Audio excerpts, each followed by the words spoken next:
Let's get the views now of Queen Elizabeth's former press secretary, Dickie Arbiter, and also the leader of the UK's Democratic Republican Party, who is Peter Kellow. Gentlemen, thank you very much for joining us on the Newsmakers. Dickie, 1,000 years of tradition, is that reason alone to continue with the royal family in the UK? It's plenty of reason to continue with the monarchy in the UK. If you look around the world, you get executive presidents and ceremonial presidents. You can think twice about some of the executive presidents. I mean, look at the United States, for example, in complete disarray politically, and likely to be in more disarray once we have the midterm elections and the House of Representatives and Congress changes its colour. The monarchy is a stabilising influence when it comes to parliamentary democracy, and it has worked for 1,000 years, and it will continue working. Well, Peter, if we're talking about politics, Dickie's brought it immediately to politics. The Queen, any monarch of the UK, is an unelected head of state. So does that work for most people in the country? Well, it certainly doesn't work for the many Republicans in the country. If I could just come back to what Mr. Arbiter said, he's drawing an analogy between the monarchy that we have in this country and, for instance, the American system. Now, we as a Republican Party, of course, are proposing that we have a Republican Constitution. Now, that doesn't mean to say it has to look very much like the American Constitution. In fact, the American Constitution is full of a lot of problems. Now, we haven't got time here to go into all of them, but the basic principle of the American Constitution that I think is quite wrong is the fact that you have an absolute separation of powers between the President and the Congress. And that means that the members of the Congress can never move up into the area of the presidency. And so what you have instead is you have bargaining between one element and another. The great advantage of the British system that we have at the moment is that it's possible for anybody, once they're elected as MP, they can go all the way up to the top. So you have this career path structure, and you don't get the bargaining between different institutions of government that you get in the United States. That's just one aspect of Republican constitutions that we can correct when we devise our own Republican constitution. Peter, do you really think, though, that do you really think, though, the issue of support or not for the monarchy is a constitutional issue for most people, or is it more an emotive one about how they feel about the royal family and the connection they have with them? Well, I think that people don't really have a very good idea of what the alternative is. Now, the British people have shown themselves to be people in an electorate of great judgment in the past. But the fact is that we don't have, for instance, in schools, any instruction at all about constitutionalism. Now, that's very unusual. I don't think there's probably a single other country in the developed world that doesn't tell children about their rights under the Constitution, their duties under the Constitution, and how it works. I'd like to interrupt here. It's all very well saying that we don't have instruction in school. You've got to lay the blame there for the politicians because they lay down the curriculum. You can't blame the monarchy for the lack of instruction in our constitutional issues and the British Constitution, which there isn't a written one. Okay, listen, gentlemen, look, let me put it this way. Okay, let's not talk about... I didn't blame the monarchy. I just said that's the case.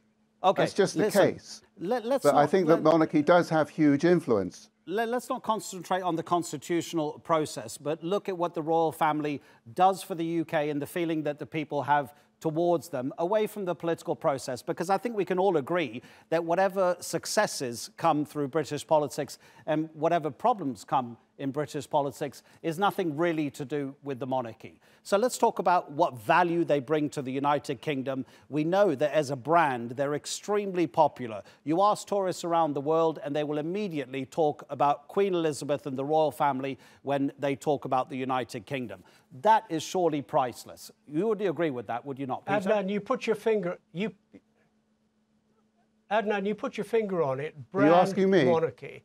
And and you go around the world, doesn't matter where you go, they know about the royal family. When Parliament, when the government want to establish better diplomatic relations, trade relations with countries in the world, we send out our secret weapon, i.e. the monarchy and representatives of the monarchy, because they are above politics and therefore they are not embroiled in the toing and froing on the political front. They are a secret weapon. They can establish trade, not personally, but by bringing out representatives of British industry and British trade and commerce to meet their opposite numbers in the country that they're visiting. Now, they're not putting their hands up and saying, I want to go to such and such a country. They are sent there by the government, by the Foreign and Commonwealth Office, and they do a tremendous job. So you ask, what do? They beat the drum for the UK, they fly the flag for the UK, and this is why we have good trade relations with some of the countries that we do. Yeah, Peter, there's no doubt, is there not, that the British monarchy brings in more money than they are paid? Well, I wouldn't accept that at all. I think you're taking a very narrow argument. I'd just like to go back briefly to the supposition that you made when you said that the monarch has no effect on British politics. The fact is the monarch, just by being there, has a huge effect on British politics. The fact that we've got a monarchy means that there's a whole load of different agendas that we can't pursue that are broadly Republican agendas. Without going into detail, one of the great advantages of a republic is that it generates a kind of flywheel effect. Because decisions are made by different parties, in order for decisions to be made, it's rather more cumbersome, but once they're in place, they just keep on going. Whereas we have a system which is where it's much more orientated to democracy, because the head of state effectively doesn't nominally participate. But the fact that she's there means that we have a certain way of making decisions, which is absolutely fundamental.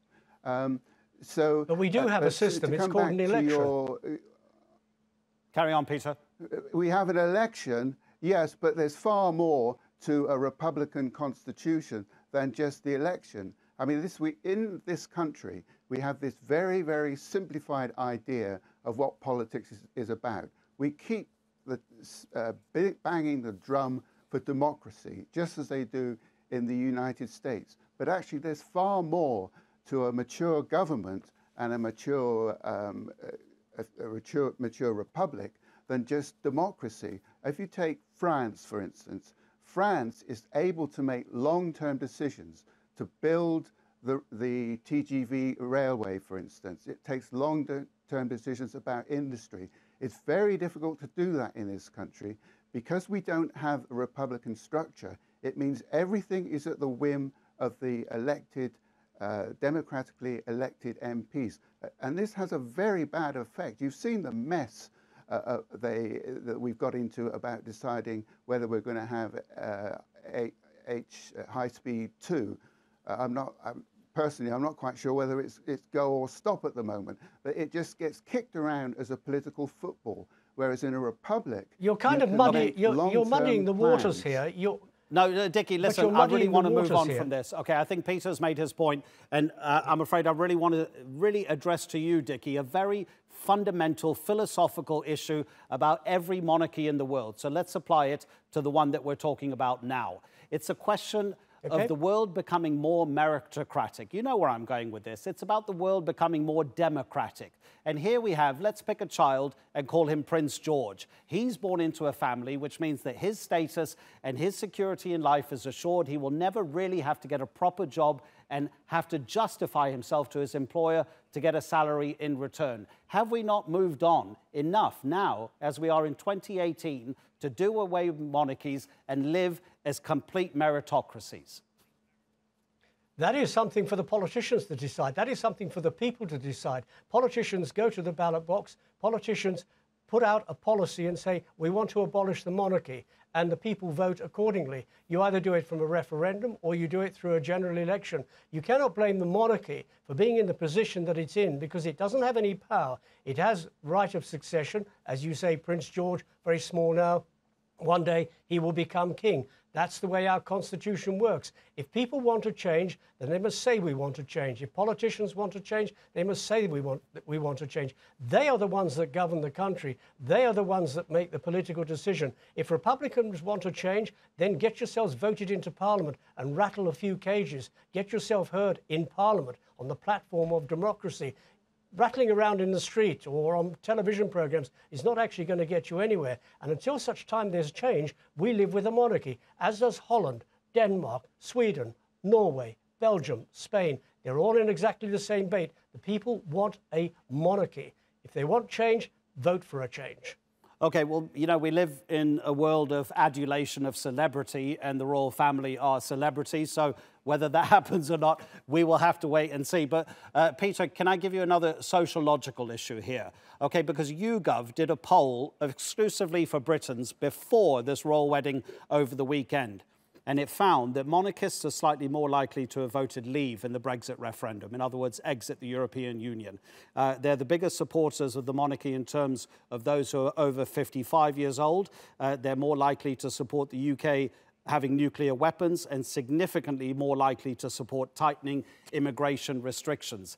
Those details all paint a certain picture of the kind of person that supports a monarchy, whether you like that picture or not. But I can tell you also, YouGov found that the least amount of support for the monarchy was among 18 to 24-year-olds. What does that all say to you? Well, I think what it indicates is that there is a desire in the population for sovereign independence. All the issues you mentioned about Brexit, which incidentally I would fully support, tend to be issues that go with they're issues that go with people who are really interested in the nation state, who are not interested in these legalistic relationships with other countries throughout the world, such as the EU, such as NATO, such as the Bank for International Settlements. All these structures take away authority and take away sovereignty of the country. And I am fully agreeing with that kind of view. And yes, I can imagine that people would say, well, the idea of the independent monarchy fits in with that scenario. To a degree, they are right, it does. But on the other hand, I think that we need to get a broader perspective and see that we can have those virtues, we can have the virtues of sovereignty, and the monarch doesn't really give us those things. It may suggest a kind of independence because of the symbolism that is always referred to, but it's really very hollow.